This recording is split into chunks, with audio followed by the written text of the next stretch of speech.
मुलुगनां आइजो सानजों लोब्बा लाखिनानै सा 29 आइजोफोरनो भारत सरकारा नारी शक्ति बान्था होदों।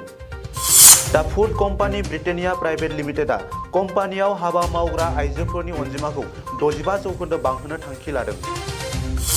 भारत आरो चाइनानि गेजेराव 15थि गोजौ थाखोनि सावरायलायनाय जागोन फैगौ 11 मार्चआव लादाखनि माखासे जेंनाफोरनि सायाव। भारतआ इन्टारनेशनेल फ्लाइट सार्भिसखौ फैगौ 27 मार्चनिफ्राय जागायफिनगोन। इसर'आ आसामाव राडार गायसननो एबा फज'नो थांखि लादों। मिज'राम सरकारा म्यानमारनि रिफुजिफोरखौ मदद होनानै 380 लाख रां बाहायदों एबा खरसा खालामदों।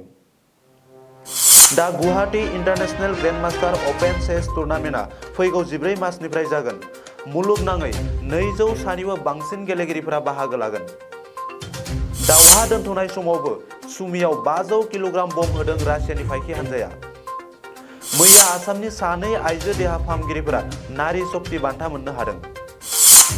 सुमियाव थाबथानानै थानाय आसामनि 72 साजों लोगोसे 694 भारतारिफोरखौ गं 12 बासजों भारतसिम लाबोगासिनो दङ। दिनै आसामनि नोगोर निगम बिसायख'थिनि भट साननाय हाबाफारिया सोलिगासिनो।